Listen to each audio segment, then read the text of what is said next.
Every afternoon, as they were coming from school, the children used to go and play in the giant's garden.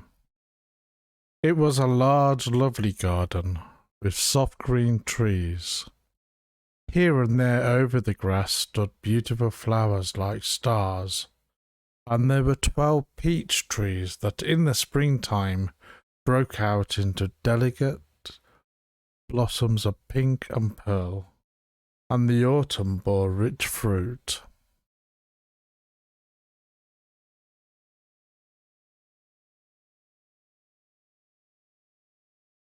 The birds sat on the trees and sang so sweetly that the children used to stop their games in order to listen to them.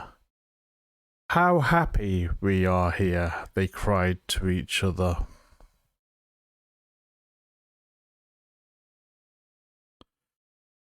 One day the giant came back.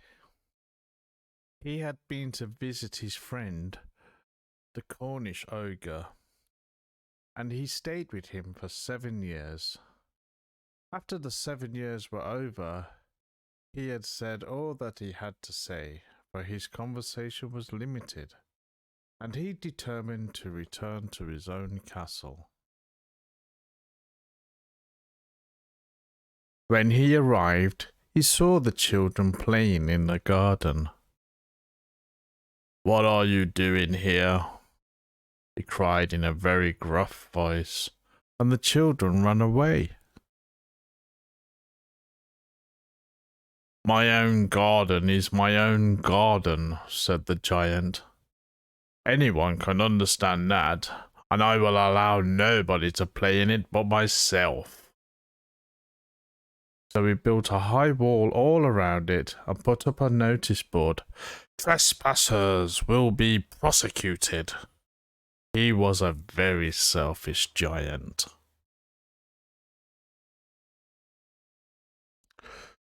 The poor children now had nowhere to play. They tried to play on the road, but the road was very dusty and full of hard stones, and they did not like it. They used to wander around the high wall when their lessons were over and talk about the beautiful garden inside. How happy we were there.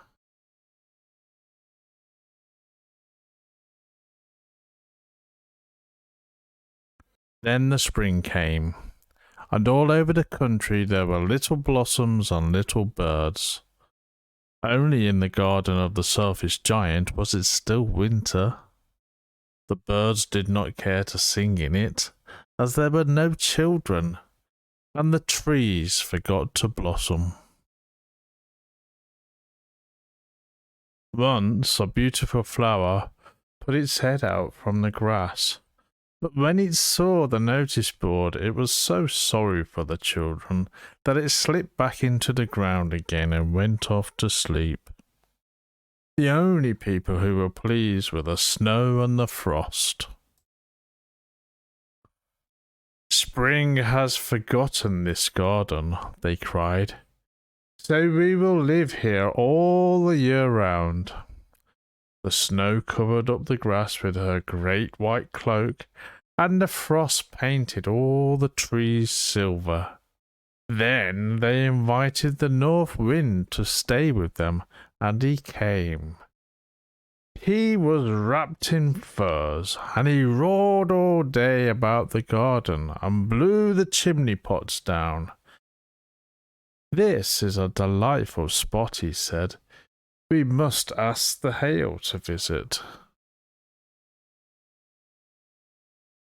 So the hail came. Every day for 3 hours he rattled on the roof of the castle till he broke most of the slates, and then he ran around and around the garden as fast as he could go. He was dressed in grey, and his breath was like ice. "I cannot understand why the spring is so late in coming," said the selfish giant as he sat at the window and looked out at his cold white garden. I hope there will be a change in the weather. But the spring never came, nor the summer. The autumn gave golden fruit to every garden, but to the giant's garden she gave none. He is too selfish, she said. So it was always winter there, and the north wind and the hail and the frost and the snow danced through the trees. One morning the giant was lying awake in his bed when he heard some lovely music. It sounded so sweet to his ears that he thought it must be the king's musicians passing by. It was really only a little linnet singing outside his window, but it was so long since he had heard a bird sing in his garden that it seemed to him to be the most beautiful music in the world. Then the hail stopped dancing over his head, and the north wind ceased roaring, and a delicious perfume came to him through the open casement. "Believe the spring has come at last," said the giant, and he jumped out of bed and looked out. What did he see? He saw the most wonderful sight. Through a little hole in the wall the children had crept in, and they were sitting in the branches of the trees. In every tree that he could see there was a little child, and the trees were so glad to have the children back again that they covered themselves in blossoms and were waving their arms gently above the children's heads. The birds were flying about and twittering with delight, and the flowers were looking up through the green grass and laughing. It was a lovely scene, only in one corner it was still winter. It was the farthest corner of the garden, and in it was standing a little boy. He was so small that he could not reach up to the branches of the tree, and he was wandering all around it, crying bitterly. The poor tree was still quite covered with frost and snow, and the north wind was blowing and roaring above it. "Climb up, little boy," said the tree, and it bent its branches down as low as it could. But the boy was too tiny. The giant's heart melted as he looked out. "How selfish I've been," he said. "Now I know why the spring would not come here. I will put that little boy on the top of the tree, and then I will knock down the wall, and my garden shall be the children's playground forever and ever."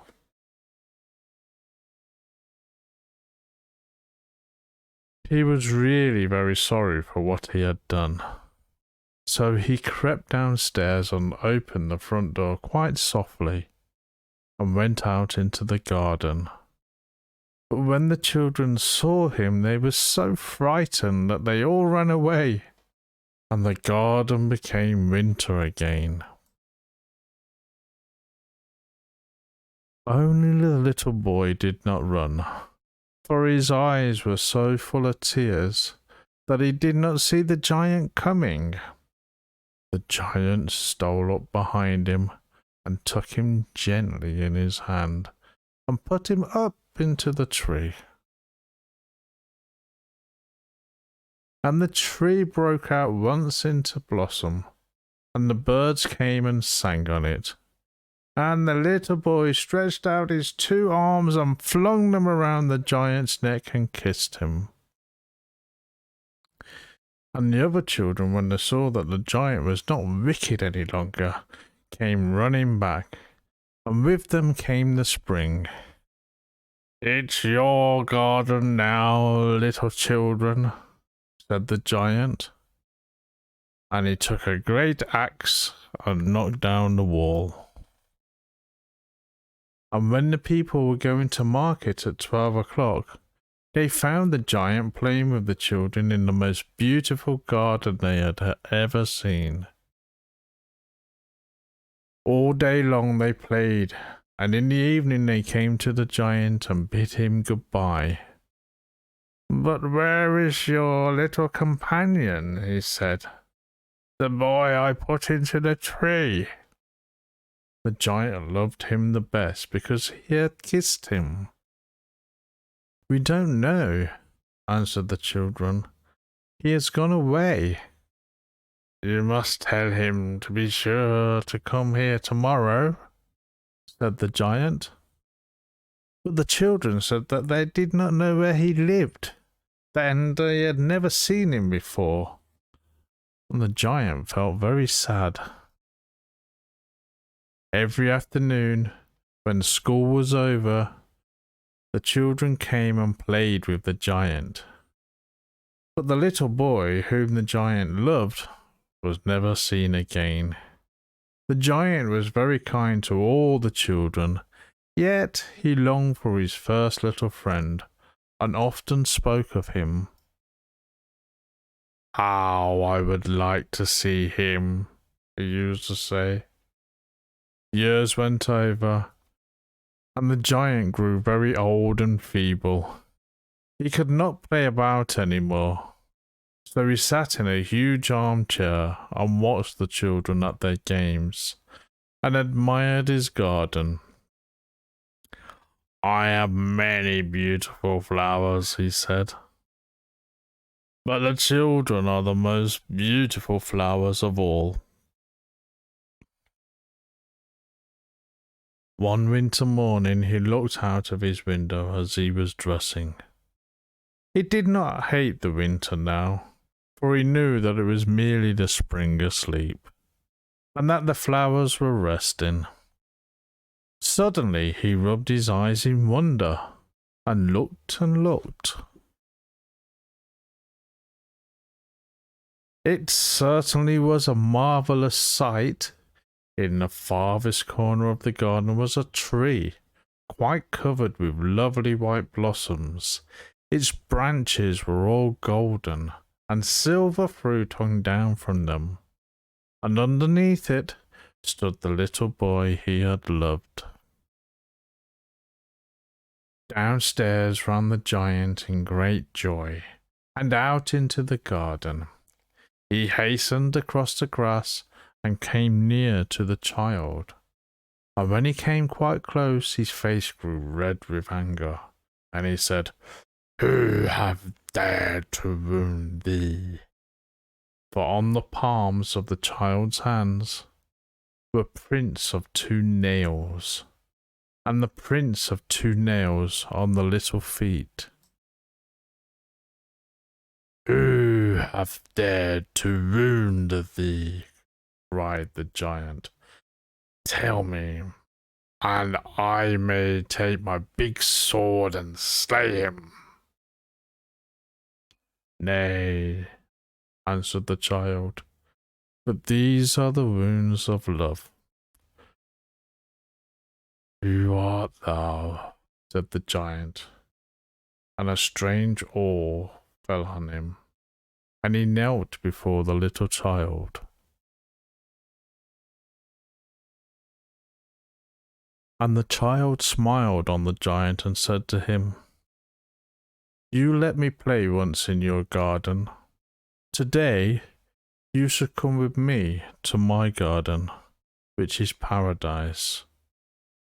And when the children ran in that afternoon, they found the giant lying dead under the tree, all covered with white blossoms.